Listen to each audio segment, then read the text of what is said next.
Hey حجاج, I'm gonna make some food. Wanna get some with me? What? لو انت كمان اول ما سمعت الجملة دي قلت what زي حجاج وما فهمتش هو ايه اللي اتقال، فتعال نفهم هو ايه اللي حصل جوه دماغ حجاج خليته ما يعرفش يفهم ولا يرد. المشكلة مش في ذكاء حجاج ولا ودنه فيها مشكلة، المشكلة ان عقله شغال بسيستم غلط، بيبقى محتاج يترجم كل كلمة هو بيسمعها من انجليزي لعربي عشان يقدر يفهمها، والعملية دي بتاخد وقت اطول بكتير من سرعة الكلام الطبيعية. فعشان كده حجاج عطل مع اول كلمة غريبة او سريعة عليه. وده يا صديقي السبب في ليه انت بقالك سنين بتسمع انجليزي ولكن ما بتقدرش تفهم الكلام او الجمل او الكلمات الا لما تشوفها بعينيك مكتوبة قدامك. بس اول ما الاجنبي او اي حد بيقدر يتكلم انجليش يتكلم قدامك بتحس ان كلامه كله سايح في بعضه. فالسلام عليكم، ازيكم يا شباب، يا رب تكونوا بخير.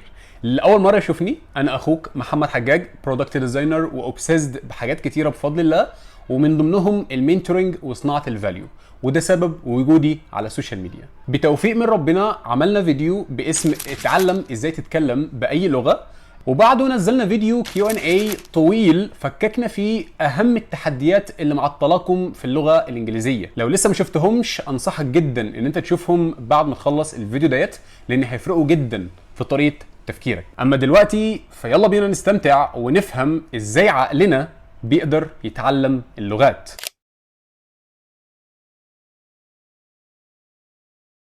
وعشان نقدر يا صديقي نفهم ازاي عقلنا بيتعلم بشكل عام وخصوصا اللغات، فاحنا محتاجين نفهم مفهوم سيكولوجي مهم قوي من كورس Learning How to Learn او اتعلم ازاي تتعلم. وده من اشهر الكورسات اللي انا اشجعك ان انت لازم تشوفه ولو لمرة واحدة في حياتك. واخونا احمد ابو زيد بارك الله فيه لخصه بطريقة حلوة جدا تقدر تبحث عنه في قناته. والمفهوم ده يا صديقي بيقول لنا باختصار ان العقل البشري بيشتغل بس بنمطين: نمط الفوكسد مود او النمط المركز، او الديفيوز مود او النمط المشتت.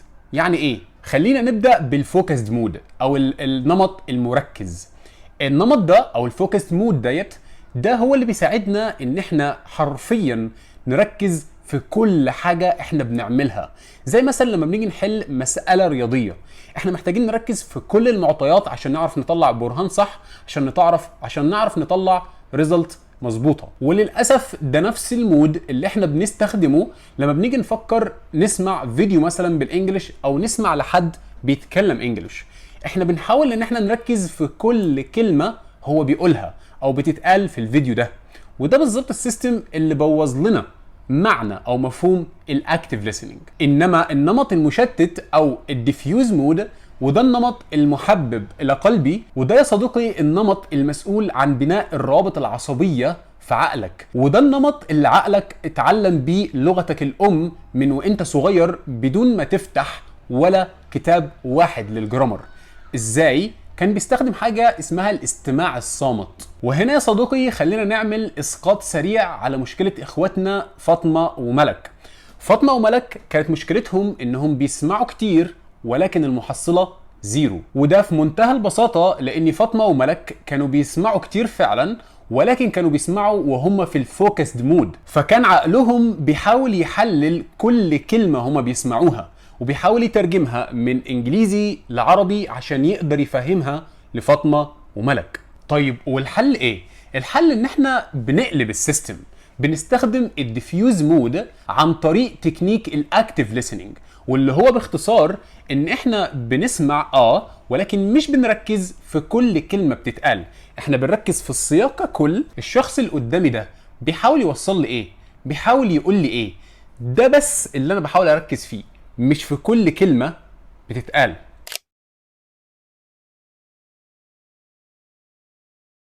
وقبل ما نروح يا صديقي لازاي نطبق سيستم او تكنيك الاكتيف ليسننج، في تفصيلة مهمة جدا محتاجين نفهمها الاول، وهي حاجة اسمها الانبوت كنترول، وهي ازاي نقدر نحمي عقلنا من التشتت المقصود وغير المقصود. يعني ايه؟ يعني باختصار يا صديقي عشان ودنك تقدر تبني روابط صوتية صح، محتاج تحمي عقلك من ان هو يتشتت عن طريق عينك او ودنك برضه.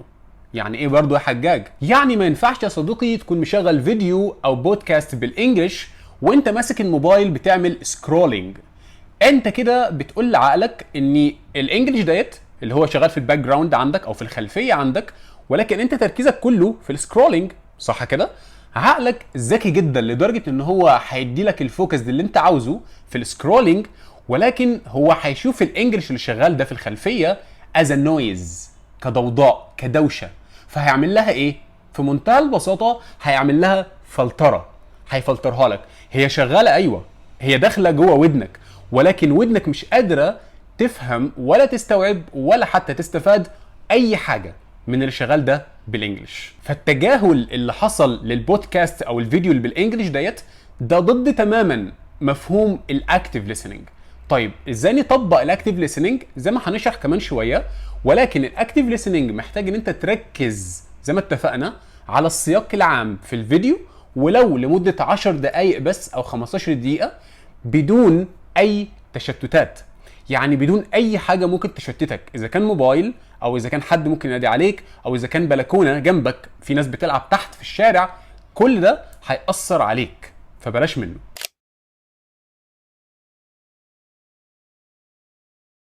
ودلوقتي يا صديقي تعالى نتعلم ازاي نطبق تكنيك الاكتيف ليسننج بشكل عملي، وهو في منتهى البساطه احنا بنستخدمه عن طريق خطوتين بس.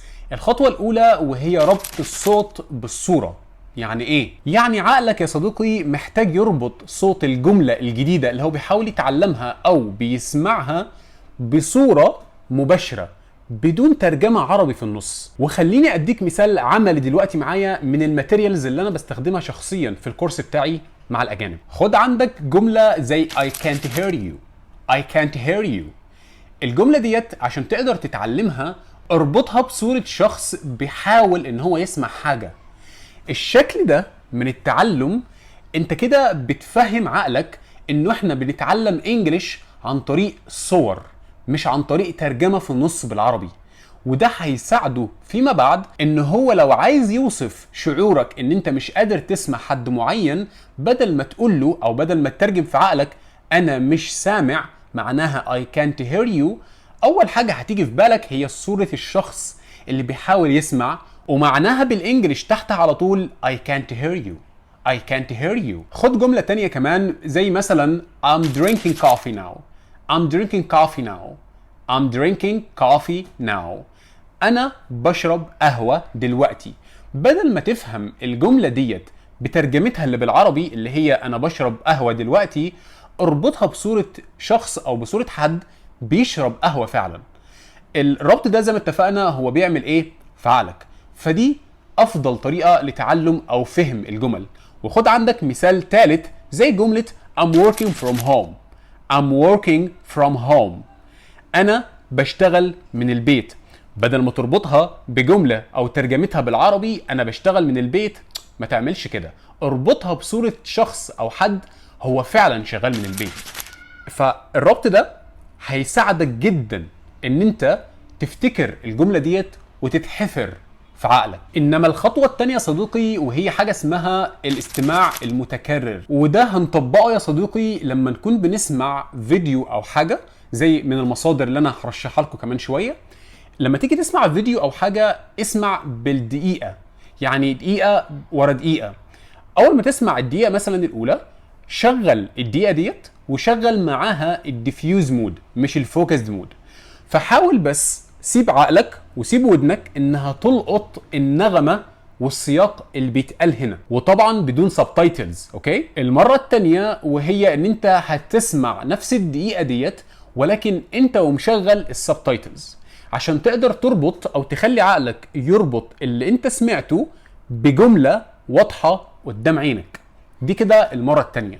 انما المره الثالثه انت هترجع تعيد نفس الدقيقه ديت ولكن هتخفي تماما السبتايتلز وهنرجع تاني للديفيوز مود، وهو ان انت هتحاول تلقط هو ايه اللي اتقال هنا ولكن من غير اي سبتايتلز، وهتتفاجأ بالنتيجة المبهرة وهو ان انت عقلك قدر يفهم من غير سبتايتلز، وكمان عقلك بقى فاهم الكلام اللي سايح في بعضه وبقى قادر يلقطه لوحده.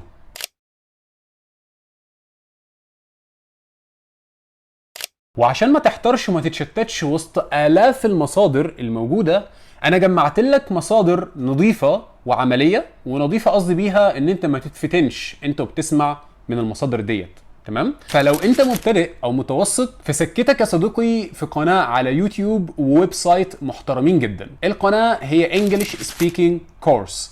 القناة دي من أجمل القنوات اللي أنا كنت بستمتع أنا وبسمع عليها الفيديوهات، لانها هي في منتهى البساطه عباره عن كرتون او مواقف حياتيه بس عن طريق قصص وكرتون. وساعدتني جدا ان انا اقدر اربط الجمل اللي بتتقال او الصوت بالصوره او الحكايه اللي بتحصل. والويب سايت يا صديقي هو سبوتلايت انجلش.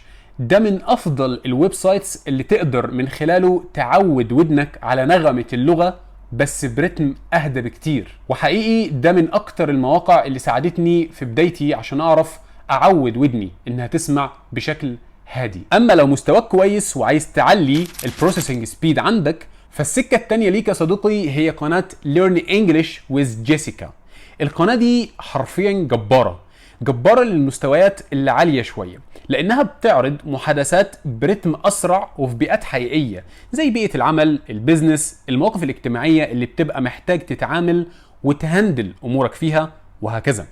وحقيقي برضو قناه جيسيكا من احلى القنوات اللي انت ممكن تسمع لها، لانها كمان هي بتعمل زي اشكال او حكايات كرتونيه، فانت هتلاقي نفسك مربوط جدا بالقصه المعروضه قدامك في الفيديو وبالصوت اللي انت سامعه. فهتلاقي نفسك انت ولا مفتون بحاجه ولا مشتت بصريا باي حاجه ان شاء الله. ومع قناه جيسيكا طبعا لازم ارشح لك السيستم الاسطوري من وجهه نظري، وهو كورس AG هوج اللي هو باور انجلش او effortless انجلش.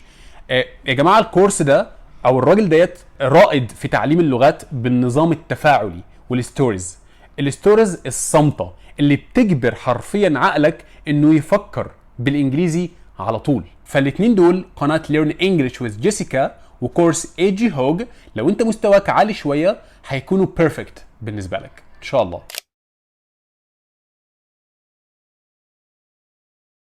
وقبل ما نختم الفيديو ديت عايز اقول لك حاجه كده حقيقي والله طالعه من قلبي ليك.